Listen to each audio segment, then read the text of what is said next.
할렐루야. 오늘도 주님을 의지하는 하루가 되시기를 축복합니다. 성막은 천막으로 된 예배당이고요. 그 성막 주변으로 이렇게 천으로 울타리가 쳐져 있습니다. 벽이죠. 그리고 울타리에 문이 있습니다. 그 문을 열고 들어가면 이제 거기는 성전 뜰입니다. 성소 뜰이죠. 마당입니다. 그 마당을 지나면 성막 예배당이 있는 것인데, 그 울타리 문을 딱 열자마자 마당에 딱 있는 것이 있습니다. 그건 바로 오늘 말씀에 나오는 번제단이라는 겁니다. 번제단은 정사각형인데요. 가로 세로가 2.25m, 5규빗이네 2.25m 되니까 꽤 크죠. 2.25m의 크기, 높이는 1.3m니까 꽤 큰 구조물이 있습니다. 그게 바로 딱 이렇게 마당에 번제단이 보입니다. 번제단에서 하는 일은 글자 그대로 번제를 드리는 겁니다.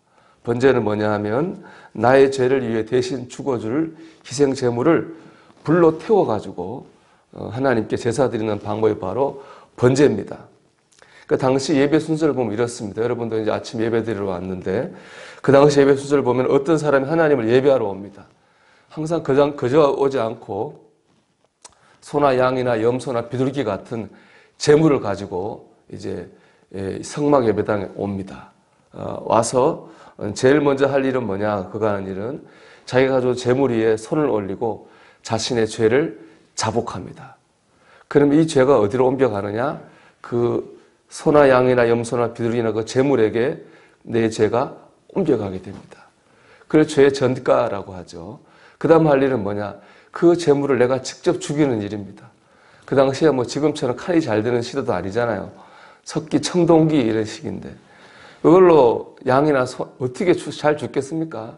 글자 그대로 피와 살이 튀고 뼈가 꺾어지고 잔인한, 참 잔인하죠. 그런 과정인데요. 이 과정을 통해서 죄의 결과를 본인이 깨닫는 거죠. 아, 죄를 지금 이렇게 비참하게 죽어야 된다라고 하는 것을 내가 깨닫습니다. 그래서 제물에 올라서 기도하는 것과 죽이는 것 자기가 해야 됩니다. 그렇게 하고 나면 이제 나머지 제사장이 도와줍니다. 제사장이 그 제물의 피를 대야에 담고, 번제단 이 네 귀퉁이에는 뿔이 이렇게 나와 있어요. 그 뿔에다 피를 바릅니다. 그리고 사면을 향해 선포합니다. 정결하다, 정결하다. 이렇게 4번 선포하게 됩니다. 그 다음에는 제물의 가죽을 벗기고 이렇게 각을 뜹니다. 그리고 이 번제단 위에 나무를 올려놓고 그 제물을 태우는 거죠. 그 제물에는 지금 내 죄가 다 전가되어 있습니다. 그 제물이 타서 없어짐으로 내 죄도 없어지는 거예요. 죄가 사함받게 되는 겁니다. 이게 바로 번제고, 번제단에서 하는 일입니다. 여러분, 오늘 우리에게 번제단은 무엇이겠습니까? 그것은 바로 이 십자가입니다. 희생양, 희생 제물은 뭡니까? 예수님이죠. 번제단 위에서 희생 제물이 불에 타서 번제 드림으로 그 죄가, 사람의 죄가 없어지는 것처럼 예수님께서 십자가 위에서 하나님 앞에 죽음으로 드려짐으로 말미암아 우리의 죄가 사함을 받았습니다. 번제단의 중요한 이유가 바로 여기에 있는 거죠. 번제단이 바로 우리의 십자가이기 때문입니다. 특히 오늘 아침에 묵상하고자 하는 것은요, 번제단의 위치입니다. 번제단을 지나야 성소 안으로 들어갈 수가 있습니다. 하나님을 만날 수 있습니다. 번제를 통해서 내 죄가 사함 받아야지 깨끗한 영으로 하나님 만나주시는 겁니다. 우리도 마찬가지입니다. 예수님을 통해서만이 하나님께로 나갈 수 있습니다. 하나님을 만날 수 있습니다. 계속 말씀드리지만 성막은 사람이 설계한 것이 아닙니다. 하나님께서 직접 설계하셨습니다. 번제단을 지나야지 성소로 들어가게 하는 것도, 들어올 수 있는 것도 다른 누구의 뜻이 아닌 하나님의 뜻입니다.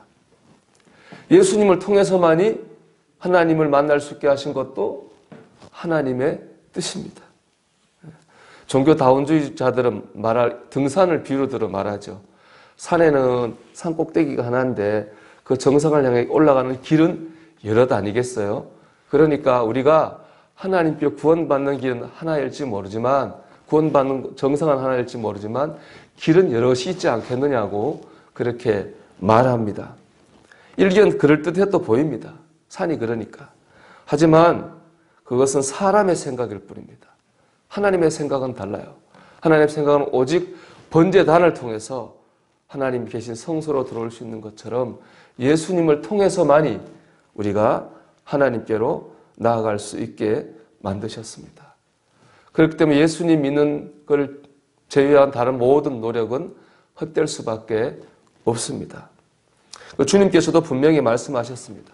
예수께서 이르시되 내가 곧 길이요 진리요 생명이니 나로 말미암지 않고는 아버지께로 올 자가 없느니라. 그렇게 말씀하셨습니다. 여러분, 예수님만이 하나님께로 나아가는 길입니다. 우리가 오늘 이 영적으로 혼탁한 시대에 이 진리를 분명히 붙잡아야 되겠습니다. 예수님만이 우리가 구원에 이르는 유일한 길인 줄로 믿습니다. 그리고 우리가 하나님의 은혜로 예수님을 믿고 있다고 하는 것이 얼마나 감사합니까? 여러분, 오늘도 우리 구원의 유일한 길이 되시는 예수님을 꼭 붙들고 사시기를 주의 이름으로 축복합니다. 그리고 이 말씀을 이렇게 우리 삶에 적용하고 싶어요. 말씀의 불로 우리의 자아를 번제로 드려야 됩니다. 불로 자신의 죄를 없애는 번제를 통해서 하나님께 나아가는 것이 하나님의 뜻이거든요. 오늘의 불은 뭐의 불이에요? 말씀의 불이죠. 이 말씀의 불로 나를 태워야 됩니다. 그럴 때 하나님을 만날 수 있어요. 여러분, 분명한 거는 다른 사람을 태우는 게 아니에요. 말씀은 다른 사람을 판단하거나 정죄하라고 준 것이 아닙니다.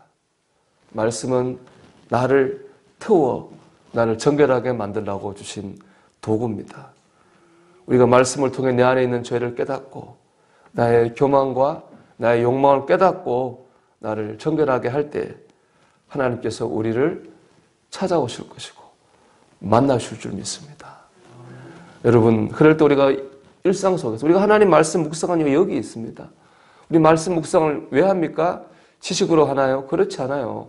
이 말씀을 통해서 우리 자신을 번제로 드리기 위함입니다. 여러분, 오늘도 하나님 말씀으로 우리가 우리의 자아를 번제로 드려야 되겠습니다. 그럴 때 일상 속에서 하나님을 만나는 역사가 있게 될 줄 믿습니다. 오늘도 우리 자신을 번제로 드림으로 하나님을 만나는 저와 여러분 되시기를 주님의 이름으로 축원합니다.